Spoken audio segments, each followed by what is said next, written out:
মোদিজি Australia সফরে গিয়ে নতুন ভূ রাজনৈতিক ইতিহাস গড়ে দিলেন। 10 বছর ধরে আটকে থাকা একটা চুক্তি সই হলো এই সফরে। একদিকে কোয়াড, অন্যদিকে নতুন ডিফেন্স পার্টনারশিপ তৈরি হচ্ছে।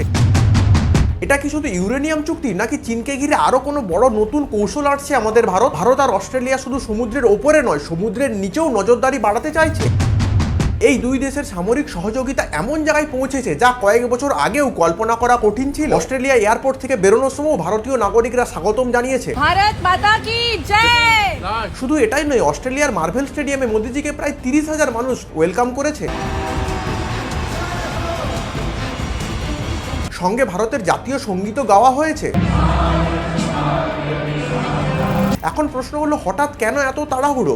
10 বছর ধরে যেই চুক্তি ফাইলবন্দি হয়ে পড়েছিল সেটা অত দ্রুত গতিতে কেন এগোলো? এটা কি শুধু ভারতের বিদ্যুৎ চাহিদা মেটানোর ব্যাপার, নাকি অস্ট্রেলিয়া আর ভারত চীনকে ঘিরে একটা নতুন কোনো বড় কৌশল তৈরি করছে? আর সবচেয়ে বড় প্রশ্ন, এই পুরো খেলায় ভারতের লাভ কতটা, ঝুঁকি কতটা? তো আসুন দেখা যাক আজকের এই ভিডিওতে।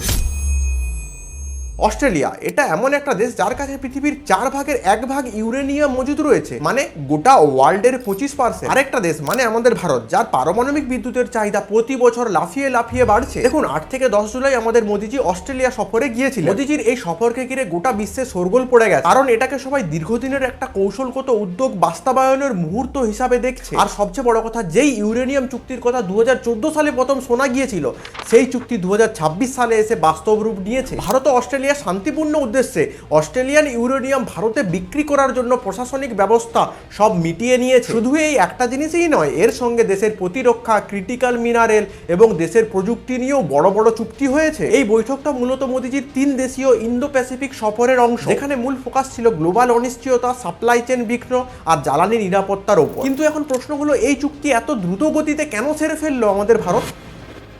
এই উত্তর খুঁজতে হলে আমাদেরকে আগে বুঝে নিতে হবে ইন্দো প্যাসিফিক অঞ্চলে চীনের বাড়তে থাকা প্রভাবটা। দেখুন, দক্ষিণ চীন সাগর নিয়ে আপনারা হয়তো অনেকেই শুনেছেন। দক্ষিণ চীন সাগর বলতে চীন, ভিয়েতনাম, ফিলিপিন্স, মালয়েশিয়া সহ কয়েকটা দেশের মাঝখানে থাকা একটা গুরুত্বপূর্ণ সামুদ্রিক অঞ্চল। গোটা বিশ্বের অনেক বড় বড় বাণিজ্যিক জাহাজগুলো এই পথ দিয়েই চলাচল করে। চীন বরাবরই এই অঞ্চলের উপর নিজেদের দাবি জানিয়ে এসেছে, যেটা আন্তর্জাতিক আইনের চোখে বিতর্কিত। ওইখানে কৃত্রিম দ্বীপ বানানোর, সামরিক ঘাঁটি তৈরি করা, এইসব নিয়ে চীনের সঙ্গে ভিয়েতনাম, মালয়েশিয়া, ফিলিপিন্সের মতো দেশগুলোর গন্ডগোল লেগেই থাকে। এই বিষয়টা শুধু দক্ষিণ চীন সাগরেই আটকে নেই, ভারত মহাসাগরেও চীনের উপস্থিতি ক্রমশ বাড়ছে। পাকিস্তানের গোয়াদর বন্দর, শ্রীলঙ্কার হাম্বানটোটা, বাংলাদেশ, মায়ানমারেও চীন ক্রমশ বিনিয়োগ বাড়াচ্ছে। আসলে চীন চাইছে সামুদ্রিক অঞ্চলে আমাদের ভারতকে চারিদিক থেকে ঘিরে ফেলার।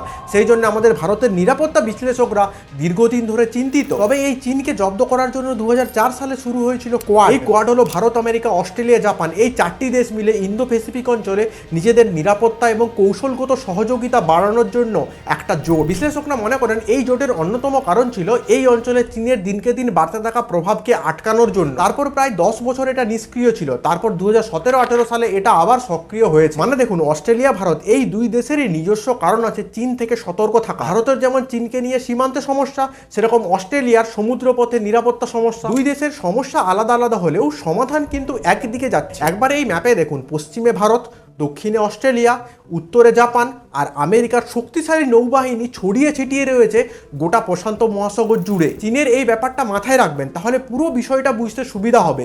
এবার ফিরে আসি এই সফরের অংশে। দেখুন, এই অস্ট্রেলিয়া সফরে শুধুমাত্র যে ভারতের স্বার্থ আছে এমনটা কিন্তু নয়, অস্ট্রেলিয়ারও হিসাব রয়েছে। কারণ গত কয়েক বছরে অস্ট্রেলিয়ানরা বুঝে গেছে যে এক দেশের উপর অতিরিক্ত অর্থনৈতিক নির্ভরতা কতটা ঝুঁকিপূর্ণ হতে পারে। তাই তারা এখন সাপ্লাই চেন, ক্রিটিক্যাল মিনারেলস আর বাণিজ্যের ক্ষেত্রে ভারতের মতো দ্রুত বাড়তে থাকা অর্থনীতির সঙ্গে সম্পর্ক আরো গভীর করতে চাইছে। এর মানে সোজা কথায়, ভারত যেমন অস্ট্রেলিয়াকে কৌশলগত অংশীদার হিসাবে দেখছে, তেমনি অস্ট্রেলিয়াও ভারতকে ভবিষ্যতের নির্ভরযোগ্য অংশীদার হিসাবে দেখতে শুরু করেছে। 26 মে 2026 নিউ দিল্লিতে কোয়াডের একটা বড় বৈঠক হয়েছে। এই বৈঠকে ভারত, আমেরিকা, জাপান, অস্ট্রেলিয়ার বিদেশ মন্ত্রীরা মিলে একসাথে সমুদ্র নিরাপত্তা, বন্দর পরিকাঠামো ও জ্বালানি নিয়ে নতুন উদ্যোগ নিয়েছে। তাহলে একবার ভাবুন, জাস্ট কয়েক মাসের মধ্যেই নিউ দিল্লিতে কোয়াডের মিটিং, তারপরেই মোদিজি অস্ট্রেলিয়া সফরে গিয়ে নতুন ইউরেনিয়াম চুক্তি স্বাক্ষর করে ফেলল। এখান থেকে জিনিস জিনিসটা আরো স্পষ্ট হয়ে যায় যে বিশ্ব রাজনীতিতে আমাদের ভারতের প্রভাব দিনকে দিন কতটা বেড়েছে বা আগামী দিনে আরো বাড়তে চলেছে। এইবার আসি দুই দেশের ডিফেন্স পার্টনারশিপের দিকে। এই পার্টনারশিপ কিন্তু হঠাৎ করেই শুরু হয়ে যায়নি, এর পিছনে বছরের পর বছরের কূটনৈতিক অনেক আলোচনা রয়েছে। 1 জুন আমাদের ভারতের রাজনাথ সিং আর অস্ট্রেলিয়ার ডেপুটি প্রাইম মিনিস্টার রিচার্ড মার্লসের মধ্যে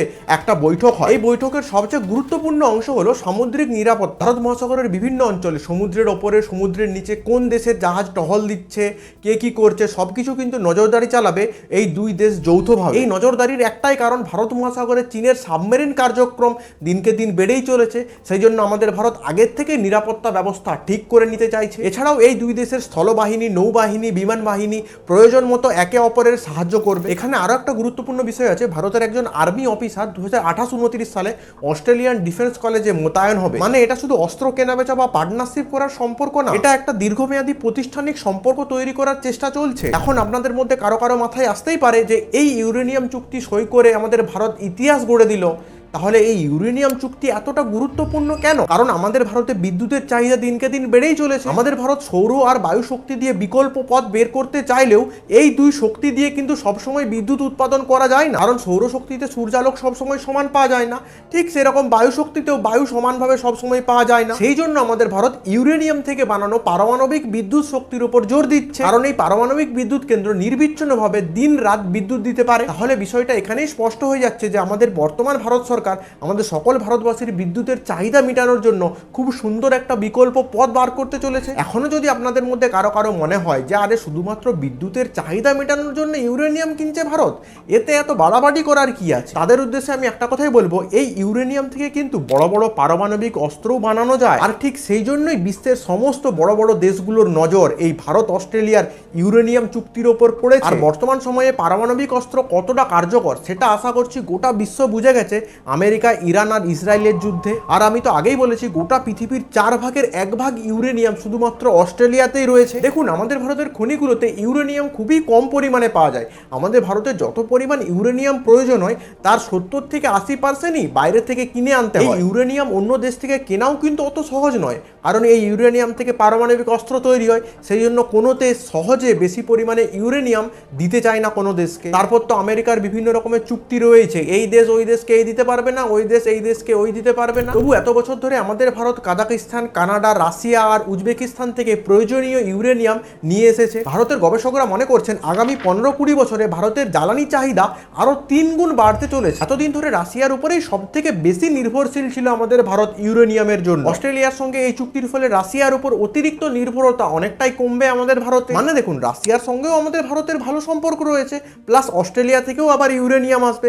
মানে দুই জায়গা থেকে আরো বেশি পরিমাণে ইউরেনিয়াম আমাদের ভারতে আসতে চলেছে। এইটাকে আন্তর্জাতিক সম্পর্কের ভাষায় অনেক বিশ্লেষকই বলে থাকেন স্ট্র্যাটেজিক অটোনমি বা কৌশলগত স্বায়ত্তশাসন। এখানে সব থেকে মজার বিষয় হলো আমাদের ভারত অস্ট্রেলিয়াকে প্লাস গোটা বিশ্বের সমস্ত দেশকে বলছে আমরা যে এই অস্ট্রেলিয়া থেকে ইউরেনিয়াম কিনে নিয়ে আসবো সেটা শুধুমাত্র বিদ্যুৎ উৎপাদনের জন্য, এখান থেকে আমরা কোনো পারমাণবিক অস্ত্র বানাবো না। এখানে আমি আর নতুন করে কিছু বলছি না, কিন্তু ব্যাপারটা যারা বোঝার তারা ঠিক বুঝে গেছে। समझ रहे हो আর শুধু ইউরেনিয়ামই নয়, দুই দেশ জ্বালানি নিরাপত্তা নিয়ে যৌথভাবে উদ্যোগ নিয়েছে। মানে দেখুন এই চুক্তিটা শুধু ইউরেনিয়ামে আটকে নেই, এলএনজি, কয়লা, ডিজেল এই সব কিছু নিয়ে একটা বড় প্যাকেজ তৈরি হয়েছে। এখানে একটা প্যাক্টস নামের চুক্তির কথাও শোনা যাচ্ছে। এই চুক্তিতে দুই দেশ কৃত্রিম রোবট বানানো, সেমিকন্ডাক্টর এবং সাইবার সিকিউরিটি ফ্রেমওয়ার্কের মতো প্রযুক্তিতে একে অপরের সাহায্য করবে। মানে লিথিয়াম, কোবাল্ট যেগুলো ইলেকট্রিক গাড়ির ব্যাটারির জন্য অপরিহার্য উপাদান, সেই সব জিনিসের সাপ্লাই চেনেও ভারত আর অস্ট্রেলিয়া হাত মিলিয়েছে। কারণ আগামী দিনের প্রতিযোগিতা শুধু তেল আর গ্যাস নিয়ে হবে না। যেই দেশ ক্রিটিক্যাল মিনারেলস মানে এইসব উপাদানের সাপ্লাই চেন ভালোভাবে গড়ে তুলতে পারবে,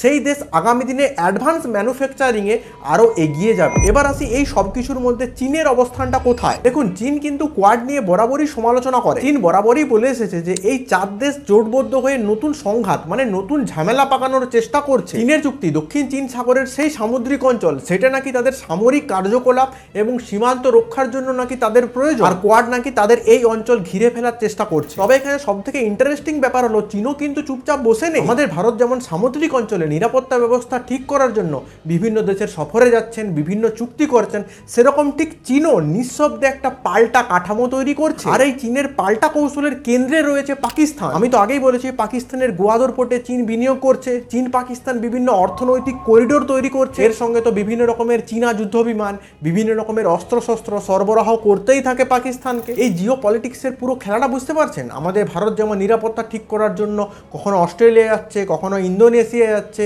কখনো নিউজিল্যান্ড যাচ্ছে, ঠিক সেরকম চীন পাকিস্তানের কাছে যাচ্ছে, বাংলাদেশের কাছে যাচ্ছে। তবে আমরা যতই চীন বনাম ভারত করি, চীনই কিন্তু এখন আমাদের ভারতের সবচেয়ে বড় বাণিজ্য অংশীদার। 2025 সাল থেকে 2026 সালের অর্ধ বছর পর্যন্ত সরকারি হিসাব বলছে আমেরিকাকে টপকে চীনই নাকি নাম্বার 1 ট্রেডিং পার্টনার হয়ে গেছে আমাদের ভারত। দুই দেশের মধ্যে বাণিজ্য দাঁড়িয়েছে প্রায় $151 বিলিয়ন। এটা শুধু প্রথমবার নয়, 2013 সাল থেকে 2018 সাল পর্যন্ত ছিল, তারপর 2020-21 সালেও চীন সবার উপরে ছিল। মানে এটাই দাঁড়াচ্ছে ভারত চীন সীমান্তে যতই উত্তেজনা থাকুক, কিন্তু বাণিজ্য সম্পর্ক সবসময় মধুর। তবে আমাদের ভারতের বাণিজ্যে কিন্তু বিশাল ঘাটতি রয়েছে। আমাদের ভারত চীন থেকে যত পরিমাণ জিনিস কেনে তার থেকে অনেক কম পরিমাণ জিনিস বিক্রি করে। এই ঘাটতির পরিমাণ $112 বিলিয়ন। তাহলে খেলাটা কোথায় দাঁড়ালো? আমাদের ভারত নিরাপত্তার জন্য অন্য দেশের কাছে ছুটছে, অথচ বাণিজ্যের জন্য চীনের উপরেই নির্ভরশীল। সেই জন্য ভারত বনাম চীন বলাটা যতটা সহজ, বাস্তবতাটা তার থেকেও অনেক বেশি জটিল। আমার মনে হয় এখানে দুটো জিনিস আলাদা করে দেখা দরকার। একদিকে অস্ট্রেলিয়ার সঙ্গে চুক্তিগুলো ভারতের জ্বালানি নিরাপত্তা আর প্রতিরক্ষা সক্ষমতাকে সত্যিই শক্তিশালী করবে, এটা বাস্তব লাভ। কিন্তু অন্যদিকে চীনকে কি থামিয়ে দিতে পারবে? কারণ কোয়াড নিজেই বহুদিন ধরে প্রশ্নের মুখে আছে। আমেরিকার ডোনাল্ড ট্রাম্প এই কোয়াড নিয়ে সবসময় উদাসীনতা দেখায়, এর জন্য এই কোয়াডের শক্তি অনেকটাই দুর্বল হয়ে পড়েছে। সেই জন্য আমাদের ভারত কোয়াডের উপর পুরোপুরি ভরসা করতে পারছে না, তাই অস্ট্রেলিয়ার সঙ্গে দ্বিপাক্ষিক সম্পর্ককে আরও শক্তিশালী করছে। এতক্ষণ ধরে যা বললাম সব অফিসিয়াল কথা, কিন্তু আমার ওপিনিয়ন অনুযায়ী কেউ যদি মনে করে যে ইউরেনিয়াম চুক্তি তো হয়ে গেছে, এরপরেই জাস্ট কয়েকদিনের মধ্যে জাহাজ ভর্তি ইউরেনিয়াম আমাদের ভারতে চলে আসবে, এমনটা কিন্তু মোটেও নয়। এটা একটা লং প্রসেস, ধীরে ধীরে ধাপে ধাপে প্রক্রিয়া অনুযায়ী কার্যকর হবে। তাহলে অ্যাট দ্য এন্ড আমরা কি দেখলাম? মোদিজি যে অস্ট্রেলিয়া সফরে গিয়ে ইউরেনিয়াম চুক্তি সই করলো, এই চুক্তি হলো 10 বছর ধরে আটকে থাকা কূটনৈতিক প্রক্রিয়ার সমাপ্তি। এর সঙ্গে জড়িয়ে রয়েছে জ্বালানি নিরাপত্তা, প্রতিরক্ষা সহযোগিতা, করিডোর, বিভিন্ন রকম প্রযুক্তি, ক্রিটিক্যাল মিনারেলস, এই সব কিছুর একটা বড় প্যাকেজ। এর পেছনে রয়েছে ইন্দো প্যাসিফিক অঞ্চলে চীনের ক্রমবর্ধমান প্রভাবকে আটকানোর জন্য ভারতের নতুন কৌশল। যদিও এটা দুপক্ষ সরাসরি স্বীকার করেনি, কিন্তু বিষয়টা আমাদের কাছে স্পষ্ট। তাহলে আগামী দিনে কি হতে পারে? আমি 3টে সম্ভাব্যর কথা বলবো। 1 নাম্বার, অস্ট্রেলিয়ার সাথে ভারতের সম্পর্ক ধীরে ধীরে গভীর হবে, এর ফলে দ্বিপাক্ষিক জোট আরো শক্তিশালী হবে। সেই জন্য কোয়াড যতই দুর্বল হোক অতটা প্রভাব পড়বে না আমাদের ভারতের। 2 নাম্বার, আমেরিকা যদি কোয়াডের কোনো নীতি পরিবর্তন করতে চাও তাহলে আমাদের ভারতের কোনো অসুবিধা নেই, কারণ অস্ট্রেলিয়া জাপান আমাদের ভারতের ভালো বন্ধু। 3 নাম্বার, চীন যদি বাংলাদেশ ও পাকিস্তানে বিনিয়োগ করে প্রভাব ক্রমশ বাড়াতে থাকে, তখন আমাদের ভারতও কাউন্টার করবে। সেই জন্য এই প্রতিযোগিতা দিনকে দিন চলতেই থাকবে, যার শেষ কোথায় এখন বলা মুশকিল। তাহলে energy, defence, technology, Indo Pacific strategy, এই 4টাকে এক সুতোয় বেঁধে যে নতুন কৌশল তৈরি করেছে ভারত, এই কৌশল কতটা সফল হবে তা নির্ভর করছে আগামী কয়েক বছরের ভূ রাজনীতির ওপর। তো আজকের ভিডিও বাস এই পর্যন্তই। ভারতের এই কৌশল নিয়ে আপনাদের কি মতামত তা কমেন্ট সেকশনে অবশ্যই জানাবেন। ভিডিওটি ভালো লেগে থাকলে একটা লাইক, একটা সাবস্ক্রাইব করে যাবেন। দেখা হচ্ছে পরের একটি ভিডিওতে। জয় হিন্দ।